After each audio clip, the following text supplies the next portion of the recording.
Men and women also process stress very differently.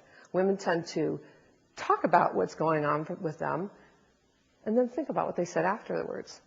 Many times a woman will call a friend if she has a problem or she needs support, and just by talking about her problem, she'll come up with the answer to her problem just through the process of discussing it with her friend.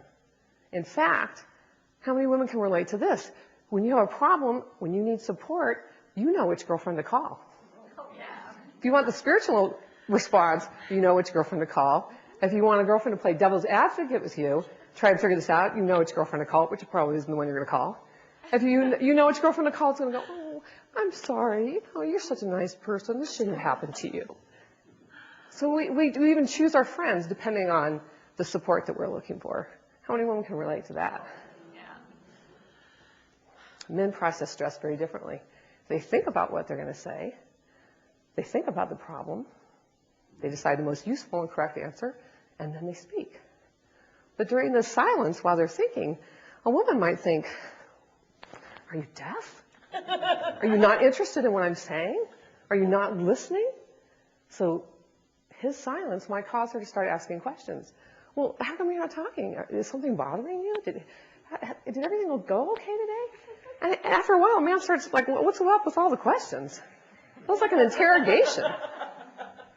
You know? He's like, don't you trust me to handle this?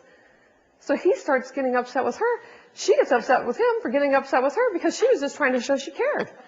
And on Venus, asking lots of questions is a sign of caring. So sometimes what are nutrients on Venus can be, or in a woman's world, can be poison in a man's world, asking all those questions. If we're miscommunicating, just think how easily those miscommunications can turn into arguments. And you know the number one reason people stop arguing? Mostly because they run out of energy, not because they solve the problem. And when you have an argument, then you have to figure out who's wrong, who's right, and who's going to apologize. Yeah, those apologies. Imagine if Dick and Dick were going to a meeting, and Dick was driving, and he picked up the other Dick, Richard, I'll call you Richard, at 10 o'clock, and they got to the meeting, and they realized once they got there that the meeting had started at 9 o'clock. And he was sure he wrote down the right time. So Dick goes back to his office, he looks at his day timer, sure enough, he had written down the wrong time, walks down to Richard's office and says, hey, I'm sorry, I wrote down the wrong time for the meeting.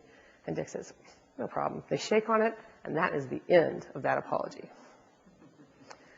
In a woman's world, when a man apologizes to a woman, it's the beginning of the apology.